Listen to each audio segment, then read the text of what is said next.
माननीय सदस्यगण, नियम 371 के अधीन मामलों को सभा पटल पर रखा जाएगा। जिन सदस्यों को नियम 371 के अधीन मामलों आज उठाने में अनुमति दी है, उन्हें सभा पटल पर रखने के इच्छुक हैं, वे 20 मिनट के अंदर अपने पाठ को व्यक्तिगत रूप से सभा पटल पर रख सकते हैं। आइटम नंबर 18, राष्ट्रपति के अभिभाषण पर धन्यवाद प्रस्ताव Shri Akhilesh Yadav ji. Sir, you all explain the entire speech of Rahul Gandhi. On which foot, sir? Sir, how can you explain the speech? You are not even touch the. Sir, Anurag Thakur has given entire speech. There is no touch on his speech. Only Rahul Gandhi's speech was expunged. Why, sir? Why, sir? Why, sir, expunged?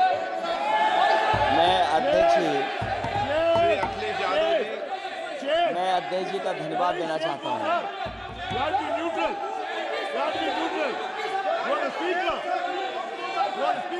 अध्यक्ष महोदय,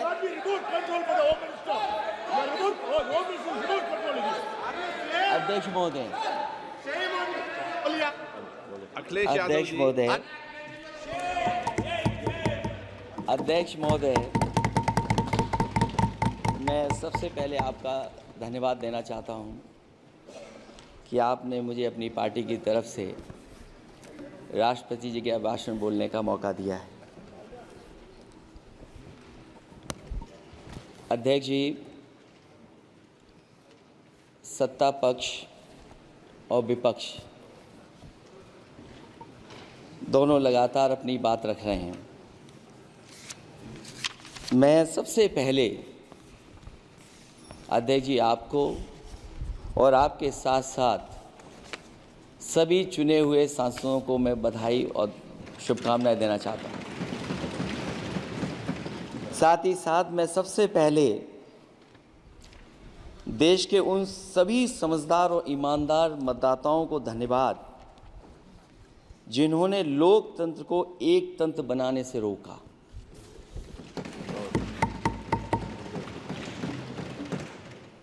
चुनाव के समय पर अध्यक्ष जी ऐसा कहा गया कि 400 पार। मैं समझदार जनता को फिर एक बार धन्यवाद दूंगा और मैं कुछ कहना चाहता हूं कि आवाम ने तोड़ दिया हुकूमत का गुरूर, दरबार तो लगा है पड़ा गमगीन में बेनूर है पर। अध्यक्ष महोदय, दरबार तो लगा है पर बड़ा गमगीन बेनूर है और पहली बार ऐसा लग रहा है हारी हुई सरकार विराजमान है। जनता कह रही है चलने वाली नहीं सरकार। अध्यक्ष महोदय, जनता कह रही है चलने वाली नहीं, ये गिरने वाली सरकार है। और क्योंकि ऊपर से जुड़ा कोई तार नहीं, नीचे कोई आधार नहीं, अधर में जो है अटकी हुई वो तो कोई सरकार नहीं। दरअसल पूरा इंडिया समझ गया है कि इंडिया ही प्रो इंडिया है। इस चुनाव में इंडिया अलायंस की नैतिक जीत हुई है। ये पीडीए इंडिया की सकारात्मक राजनीति, पॉलिटिक्स जो पॉजिटिव है, पॉजिटिव पॉलिटिक्स की जीत हुई है। ये इंडिया पीडीए की सोशल जस्टिस मुहिम की विक्ट्री है। 2024 का परिणाम हम इंडिया वालों के लिए जिम्मेदारी से भरा पैगाम भी है। और अगर हम यूँ कहें अध्यक्ष महोदय कि 15 अगस्त 1947 अगर उपनिवेशिक राजनीति से आज़ादी का दिन था तो 4 जून 2024 देश के लिए सांप्रदायिक राजनीति से आज़ादी का दिन रहा। ये सांप्रदायिक राजनीति के अंत और सामुदायिक राजनीति की शुरुआत है। जहां सांप्रदायिक राजनीति का अंत हुआ है, वहीं सामुदायिक राजनीति की शुरुआत हुई है। सबसे अच्छी बात हुई ये है कि इस चुनाव में सांप्रदायिक राजनीति हमेशा के लिए हार हो गई है। अध्यक्ष महोदय, कहने को सरकार ये कहती है कि ये 5th लार्जेस्ट इकोनॉमी बन गई है और जीडीपी के मामले में 5th वर्ल्ड की इकोनॉमी बन गई है। लेकिन अध्यक्ष मोदी, ये सरकार क्यों छिपाती है कि अगर ये हमारी सबसे लार्जेस्ट इकोनॉमी, अगर हम 5वें नंबर पर हैं, तो हमारे देश की पर कैपिटा इनकम, प्रति व्यक्ति आय हमारे किस स्थान पर पहुंची है।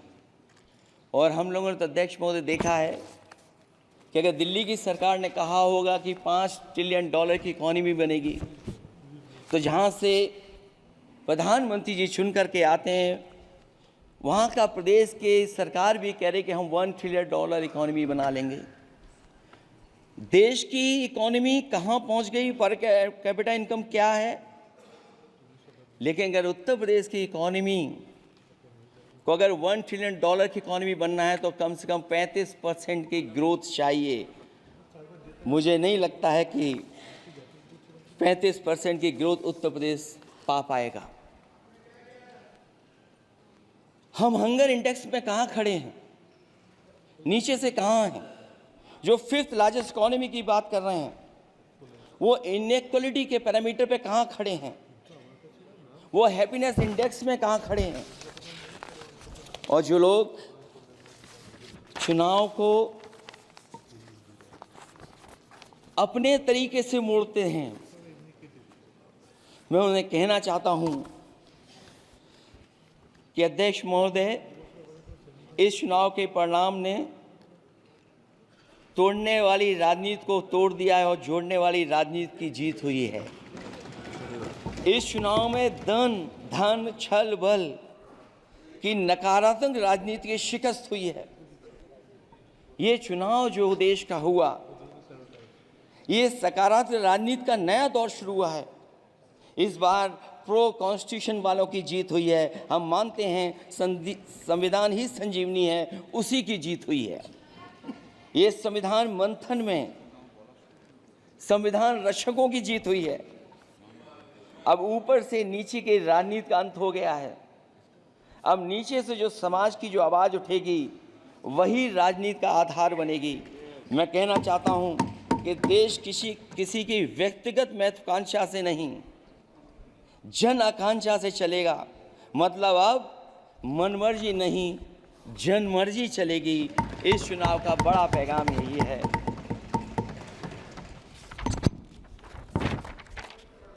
अध्यक्ष महोदय,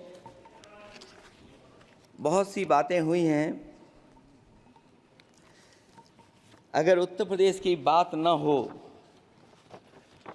क्योंकि अध्यक्ष महोदय सबसे बड़ा प्रदेश जहाँ है, उसने हर बार दूसरे दल को समर्थन देकर के सरकार बनाई। मैं उन्हीं लोगों से कहना चाहता हूँ कि लोग क्यूटो की फोटो लेकर बनारस की गलियों से लेकर के गंगा जी तक ढूंढ रहे हैं। उनको लगता है जिस दिन माँ गंगा साफ हो जाएंगी, शायद उस दिन कहीं क्यूटो उसकी गोद में कहीं मिल जाएगा। बनारसी लोग चाहते हैं कि कोई गंगा जी के भी तल में उतरकर उसका दर्द भी जाने। उत्तर प्रदेश की जनता का बस यही आग्रह है कि जिस गंगा जल को हाथ में लेकर सच कहने की कसम खाई जाती है, कम से कम उस गंगा जल से तो झूठ ना बोला जाए।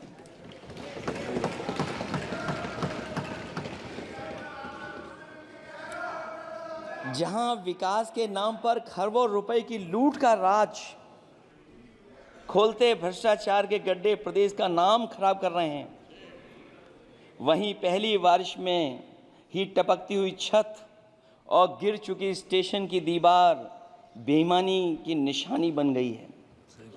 अध्यक्ष महोदय, विकास का ढिढोरा पीटने वाले इस विनाश की जिम्मेदारी कब लेंगे? और रही सच्चे विकास की बात, तो हमने जो सड़क बनाई उस पर हवाई जहाज उतरे थे और उत्तर प्रदेश की मुख्य नगरी में सड़कों पर नाव उतरी हैं और अभी बारिश और हो जाएगी तो नाव से भी चलना पड़ेगा। यही स्मार्ट सिटी के जुमले का भी हाल है। न तो जाम से छुटकारा मिला, न बुनियादी सुविधाओं से कोई निजात मिली, न कोई बुनियादी सुविधाएं मिल पाई हैं। मुझे याद है अध्यक्ष महोदय, देश के प्रधान सांसद जी ने अनाथ पशुओं के बारे में बहुत कुछ कहा था। अनाथ पशुओं की समस्या से छुटकारा दिलवाने के लिए कब वादा किया हुआ, लेकिन कई चुनाव बीत गए हैं, अभी तक गन्ने का भुगतान 2 हफ्ते का वचन जो दिया था, कहां दिया था? अब तो वचन देने वाले को भी याद नहीं है। हर बात को जुमला बना देने वाले लोगों के ऊपर से जनता का भरोसा उठ गया है। इसीलिए बहुमत की सरकार नहीं है, ये सहयोग से चलने वाली सरकार है। डबल इंजन के नाम पर उत्तर प्रदेश को टकराहट के सिवा कुछ हासिल नहीं हुआ है। उत्तर प्रदेश में प्रभुत्व की लड़ाई 2 लोगों को आपस में लड़ा रही है, लेकिन उसकी मार जनता को सता रही है। पिछले 10 सालों की उपलब्धि बस इतनी रही कि एक शिक्षा परीक्षा माफिया का जन्म हुआ। अध्यक्ष महोदय, जिस समय चुनाव में थे और उत्तर प्रदेश में वो हालात देखे हैं कि नौजवान जब भी तैयारी कर करके जाता था और परीक्षा दे करके लौटता था तो उसको पता लगता था कि पेपर लीक हो गया। और उत्तर प्रदेश में केवल एक पेपर लीक नहीं हुआ है, जितनी भी परीक्षाएं हुई हैं सब पेपर लीक हुए हैं। केवल उत्तर प्रदेश ही नहीं, मैं माननीय सांसद की तरफ से सुन रहा था, कई ऐसे प्रदेश हैं जहां पर परीक्षाएं देने तो बच्चे गए, लेकिन वहां भी पेपर लीक हो गया। और अभी जब 4 जून को रिजल्ट आया, उसके बाद जो बात उठी है, देश की सबसे प्रेस्टिजियस परीक्षा, उसका भी पेपर लीक हो गया। और आखिरकार ये पेपर लीक हो क्यों रहा है? सच्चाई तो ये है कि ये सरकार पेपर लीक इसलिए करा रही है कि सरकार नौकरी नहीं देना चाहती, रोजगार नहीं देना चाहती, उन नौजवानों का भविष्य नहीं बनने देना चाहती। पिछले 10 सालों की उपलब्धि बस इतनी रही है कि एक शिक्षा परीक्षा माफिया का जन्म हुआ है, जिसने तथाकथित अमृतकाल में युवाओं के भविष्य की आशाओं को ही जहर दे दिया है। जो सरकार उम्मीद को मार दे, वह न तो वर्तमान को सुधार सकती है, न भविष्य को संवार सकती है। सरकार आशा का प्रतीक होनी चाहिए, निराशा का नहीं। जनता चाहती कि हर समस्या के लिए बीते कल को जिम्मेदार ठहराने के बहाने को सरकार छोड़े और आने वाले कल की बात करे। अगले 1000 साल के झूठे सपने दिखाने वाले अगले महीने होने वाली परीक्षाओं के लीक न होने की गारंटी कब लेंगे? जनता अब न तो किसी बहकावे में आएगी और न किसी के बहलावे फुसलावे में आएगी। जो लोग कहते हैं कि अमृतकाल की बात करने वाले, जनता का जागरण काल आ गया है। आज इस सदन में नए राजनीतिक जागरण के अनेक प्रतिनिधि बैठे हैं। अब जब बात होगी तो सच्ची बात होगी और जनता को पूरी सच्चाई के साथ हम लोग अपनी जिम्मेदारी के साथ बात रखेंगे।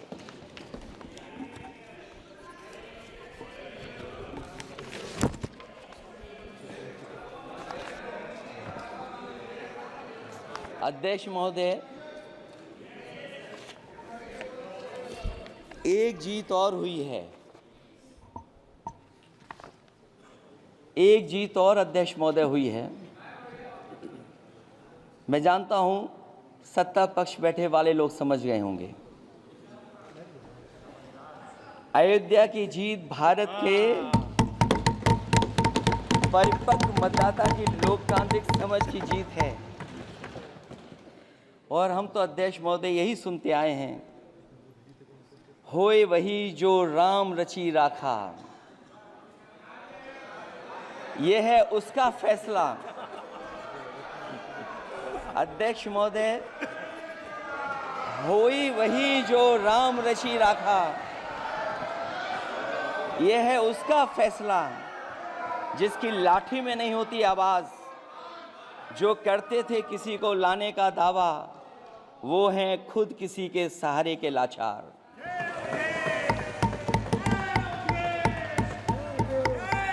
अध्यक्ष महोदय, मैं फिर कह देना चाहता हूं, होई वही जो राम रचि राखा, यह है उसका फैसला जिसकी लाठी में नहीं होती आवाज। जो करते थे किसी को लाने का दावा, वो हैं खुद किसी के सहारे के लाचार। हम अयोध्या से लाए हैं उनके प्रेम का पैगाम, हम अयोध्या से लाए हैं उनके प्रेम का पैगाम। जो सच्चे मन से करते हैं सबका कल्याण, सदियों में जन जन गाता है जिनके गान, अभय दान देती जिनकी मंद मंद मुस्कान, मानवता के लिए उठता जिनका तीर कमान। अध्यक्ष महोदय, जो असत्य पर सत्य की जीत का है नाम, उफनती नदी पर जो बांधे मर्यादा के बांध, वो है अवध के राजा पुरुषोत्तम प्रभु राम। हम अयोध्या से लाए हैं उनके प्रेम का पैगाम।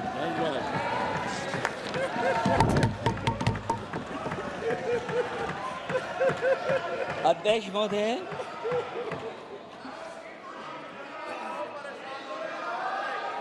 अध्यक्ष महोदय, कुछ बातें हैं।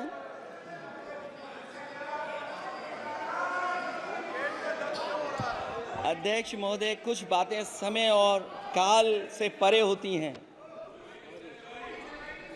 इसलिए आज यहाँ उत्तर प्रदेश के सदन में पढ़ा गया एक शेर याद आ गया, जो तब सही था अब और सही साबित हो रहा है।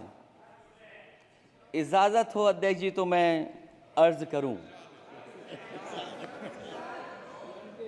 हजूरे आला आज तक खामोश बैठे इसी गम में,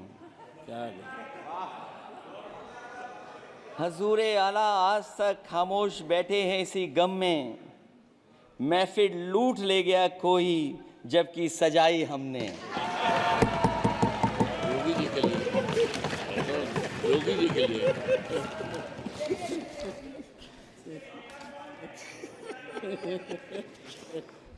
अध्यक्ष महोदय,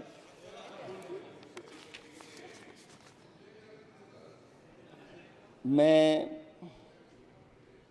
मॉडल ऑफ कंडक्ट जब चुनाव हुआ, लागू हुआ, उस समय मैंने देखा कि कुछ लोगों पर मेहरबान रही सरकार और कमीशन भी। कई, मैं बहुत डिटेल में नहीं जाना चाहता हूं अध्यक्ष महोदय, लेकिन कहीं ना कहीं प्रश्न उस संस्था पे भी लगा है, और अगर उस संस्था पर प्रश्न लगा है तो लगाने वाली सरकार की वजह से लगा है। इसलिए अगर निष्पक्ष होगी वो संस्था तो न केवल हमारा लोकतंत्र स्वस्थ होगा, बल्कि हमारे लोकतंत्र और मजबूत दुनिया में दिखाई देगा। अध्यक्ष महोदय, ईवीएम पे मुझे कल भी भरोसा नहीं था, आज भी नहीं भरोसा। मैं 80 के 80 सीट जीत जाऊं तब भी नहीं भरोसा। और मैंने अपने चुनाव में कहा था अध्यक्ष महोदय कि ईवीएम से जीत करके ईवीएम हटाने का काम करेंगे। न ईवीएम का मुद्दा मरा है, न जाएगा खत्म। जब तक ईवीएम नहीं हटेगी हम समाजवादी लोग उस बात पर अड़ग रहेंगे। उत्तर प्रदेश अध्यक्ष महोदय वो प्रदेश है जिसने सरकार बीजेपी की बनवाई, एक बार नहीं 2 बार बनवाई, और उसी उत्तर प्रदेश के साथ कितना बड़ा भेदभाव, उत्तर प्रदेश के साथ बड़ा भेदभाव। मुझे याद है वो दिन जब प्रधानमंत्री जी एयरफोर्स के सबसे भारी वाहन हवाई जहाज से उतरे थे सड़क पर। वो अलग बात है कि उस प्रदेश के मुख्यमंत्री उनके साथ नहीं बैठ पाए थे, लेकिन वो एक्सप्रेस वे जो बना था और आज भी जो उत्तर प्रदेश में बन रहे हैं वो उत्तर प्रदेश के बजट से बन रहे हैं।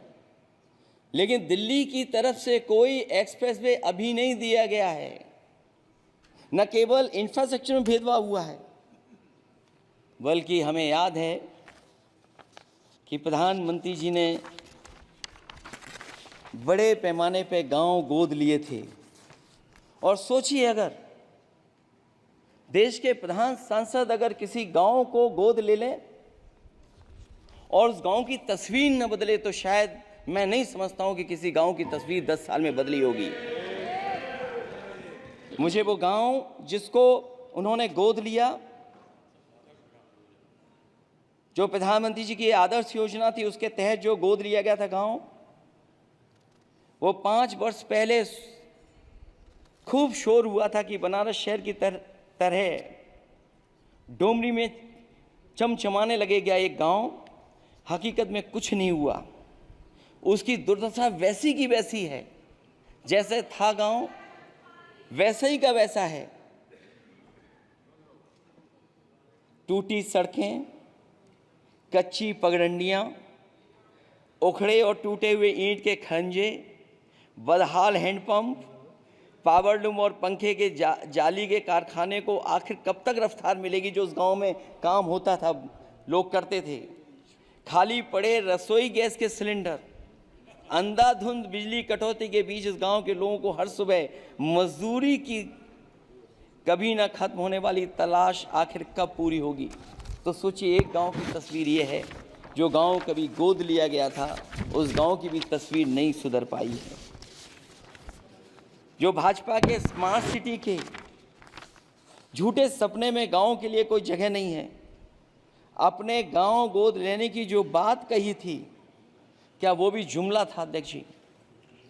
पता नहीं जिस गांव को गोद लिया था उसका नाम भी किसी को याद है कि नहीं। मैं नाम पूछ करके किसी को शर्मिंदा नहीं करूंगा, क्योंकि अगर नाम याद है तो ये तो और भी बुरी बात है कि अपने नाम याद रखने के बावजूद भी कुछ नहीं किया। जिसे गोद लिया जाता है उसे अनाथ बनाकर छोड़ देना अच्छी बात नहीं है। और अगर तस्वीर अध्यक्ष महोदय बदली हो 10 साल में उन तमाम गोद लिए हुए गांवों की, तो मैं सत्ता पक्ष के लोगों से कहूंगा जरूर इस सदन में बात रखें, जरूर बताएं आप। जो बात कभी अध्यक्ष महोदय कास्ट सेंसस की उठी थी,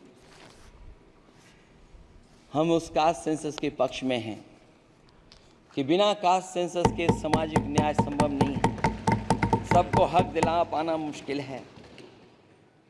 अध्यक्ष महोदय, राष्ट्रपति जी के अभिभाषण में अग्निवीर को लेकर के जो चिंता विपक्ष की थी और देश के नौजवानों की थी, वो चिंता वैसी की वैसी बनी है। अध्यक्ष महोदय, मैं ये कहना चाहता हूँ, मैं खुद मिलिट्री स्कूल से पढ़ा हूँ। मेरे साथ के बहुत बड़े पैमाने पे लोग फौज में। मैंने समय समय पे जो मेरे साथ पढ़े जो सीनियर थे उनसे भी जानकारी हासिल की है। बड़े बड़े ऑफिसर से मैंने पूछा है, वो शायद आपको न बता पाएँ, लेकिन दबी जुबान में उन्होंने कहा है कि देश की सुरक्षा के साथ अग्निवीर जैसी व्यवस्था लागू करने से समझौता हो रहा है। अध्यक्ष महोदय, किसी भी देश की सबसे बड़ी प्राथमिकता अगर कोई है तो वो देश की सीमाओं की सुरक्षा है। अग्निवीर जैसी व्यवस्था से कभी संभव नहीं है। अध्यक्ष महोदय, हम अग्निवीर व्यवस्था को कभी स्वीकार नहीं कर सकते हैं। आज नहीं कल, कल नहीं बाद में, जब कभी भी सत्ता में इंडिया गठबंधन आएगा, अग्निवीर व्यवस्था हमेशा हमेशा के लिए खत्म हो जाएगी। अध्यक्ष महोदय, जिन्होंने कहा कि हम आय किसानों की दोगुनी कर देंगे, आज किसान पूरा देश का देख रहा है कि उसकी आय कहाँ दोगुनी हो गई। और जिस तरह महंगाई बढ़ी है, सरकार बताए कि महंगाई इस बढ़ने पे उसकी आय कितनी होनी चाहिए। और जो इंफ्रास्ट्रक्चर की बड़ी बड़ी बातें की गई थी कि एमएसपी लागू करने के लिए एग्रीकल्चर सेक्टर का इंफ्रास्ट्रक्चर तैयार होगा, लेकिन जहाँ तक मैंने उत्तर प्रदेश में देखा है, अगर इस सरकार में एक भी नई मंडी बनी हो तो मुझे सरकार बता दे। अध्यक्ष महोदय, जो इंफ्रास्ट्रक्चर एग्रीकल्चर सेक्टर में बनाने की बड़ी बात कही थी, अगर सरकार की तरफ से एक भी मंडी 10 साल में बनी हो तो जरूर सरकार बताए। जो सरकार मंडी नहीं बना सकती है उस पर एमएसपी का भरोसा कैसे कर सकते हैं, जिन्होंने एमएसपी का भरोसा दिलाया था। हम अध्यक्ष महोदय आपके माध्यम से यही कहेंगे कि जो राष्ट्रपति के अभिभाषण में लीगल गारंटी एमएसपी को मिलनी चाहिए थी वो क्रॉप्स को नहीं मिली है। न केवल फसलों को मिले बल्कि हॉर्टिकल्चर क्रॉप्स को भी एमएसपी देने का फैसला हो, जिससे कि हमारा किसान खुशहाल हो सके। साथ ही साथ ओपीएस की बात अभिभाषण में नहीं आई है। ओल्ड पेंशन स्कीम लागू हो जिससे हमारे तमाम सरकारी कर्मचारियों का भविष्य बन सके।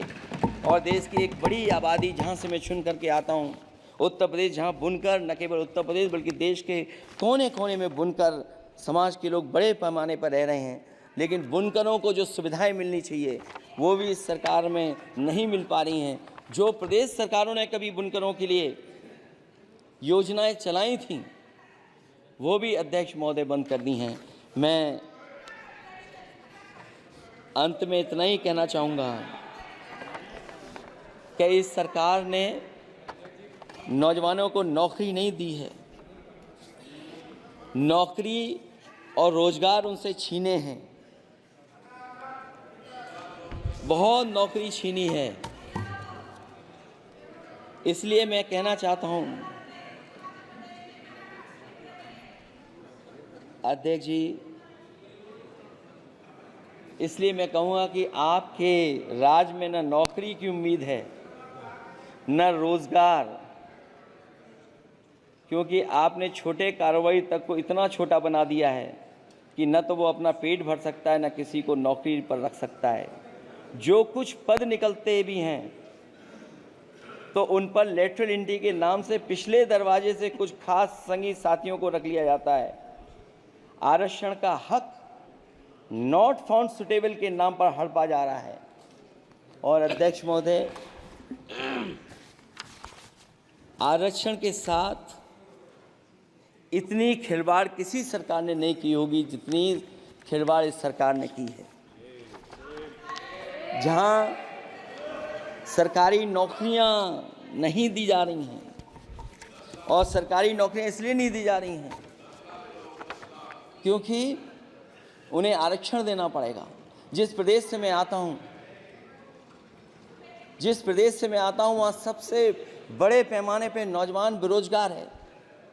और पिछले 10 साल में जो पेपर उन्होंने लीक कराए हैं वो इसीलिए कराए हैं क्योंकि नौकरी ना देनी पड़े, और अगर नौकरी देनी पड़ेगी तो उन्हें आरक्षण भी देना पड़ेगा। ये जानबूझ करके सरकार नौकरी और आरक्षण के साथ खिलवाड़ कर रही है।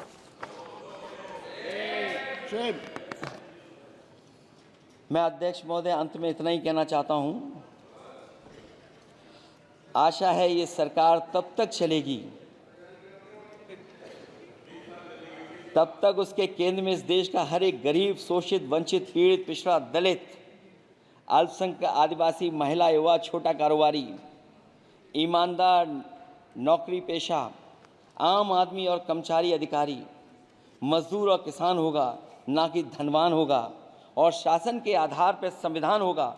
वह जुमलों की जगह सच में महंगाई, बेरोजगारी, भ्रष्टाचार, गरीबी, भुखमरी, सांप्रदायिक हिंसा, दलित व महिला उत्पीड़न, सामाजिक अन्याय जैसे मूलभूत मुद्दों का समाधान होगा।